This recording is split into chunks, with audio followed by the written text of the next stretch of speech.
Hi everyone, it's Melissa, and today I wanted to talk about Burial Rites by Hannah Kent. This book is set in the early to mid 1800s in Iceland, and it tells the story of Agnes Magnusdóttir, who was the last person to be publicly executed in Iceland in 1830 for her role in the killing of two men. Agnes is sent to a farm to await her execution, and the farmer, who's a public servant, and his family have to live with her until she is executed.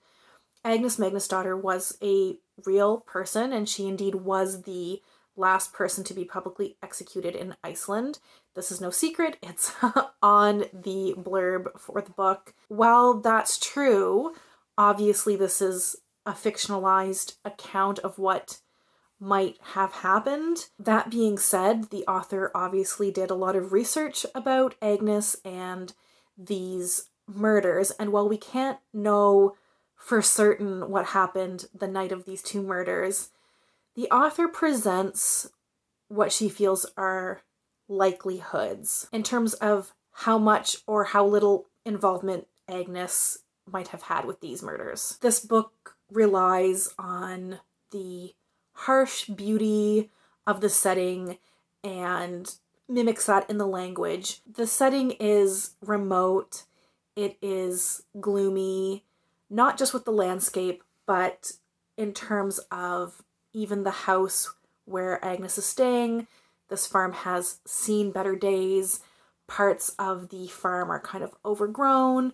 The sod of the house is starting to crumble. It's a bit dilapidated. And there's this feeling of crumbling and of damp in this book, which really conjures up death and decay. And as we approach Agnes's execution, there's this feeling of rotting, like Agnes is rotting while still alive. So there's two stories happening simultaneously that we cut back and forth between.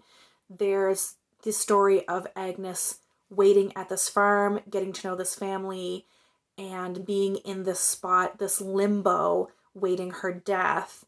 And we also get memories and flashbacks as she tells her story. And this part of the story goes pretty much chronologically from her childhood to her growing up and becoming a servant and working at farms, all the way up to the murders. It's a really compelling story, and it's one of those stories that's super readable that you just kind of fly through because you want to get to the night of the murders. You want to see exactly what happened. We get a few different points of view. So we sometimes get the point of view of one of the family members at this farm. We sometimes get the point of view of the priest who has been sent to help prepare Agnes for death and get her to repent and save her soul. And when it's other people's points of view, not Agnes, it's typical past tense. She said, he did. But when we're following Agnes, not in the past, not in the memory portions, but when we're following Agnes at the farm, it is always present tense, whereas the other points of view are not.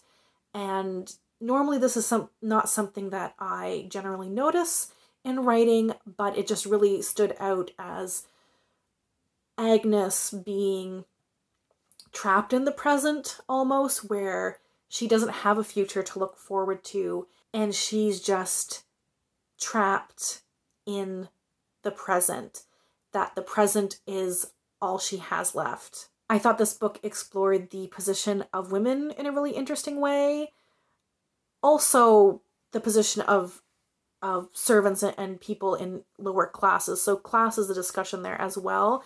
But I think a lot of this centers around women's choices or lack of choices. We see how Agnes, as someone who was a pauper as a child and who becomes a servant, we see how her limited choices really funnel her into the life she ends up living, really funnel her to the spot where these murders happen at this remote farm, how she basically gets stuck there. And while Agnes is a really interesting character, she is kept at a distance. All of the characters really are, but I think especially Agnes, who you are really invested in and interested in, she seems very detached. She doesn't really react or seem to feel too much about the memories she's recounting.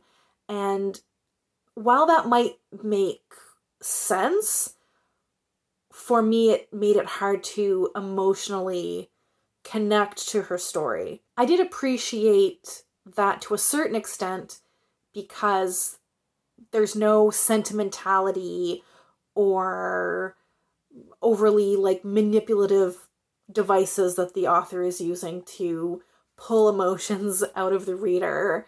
But at the same time, I wanted to feel more connected to the characters, especially Agnes. While the story is very compelling, it's not compelling in terms of wanting to see how the character develops necessarily. It's compelling as we, in the past narrative, inch closer and closer to the night of the murders and wanting to know what happened that night. Because we know that Agnes is going to be executed, I felt the book was missing some tension, which not every book needs a lot of tension, but I thought that how this book had been sold or how it had been pitched, it made it sound like a very slow and tense book. That being said, I really, really liked this book. It's just not going to be a new favorite of mine. I would recommend it for people who like historical fiction, especially if you like remote settings and exploration of the position of women and lower classes in the 1800s. So those are all my thoughts on Burial Rites. If you've read this book, please let me know your thoughts about it below. Thanks as always for watching, and we'll chat soon. Take care. Bye.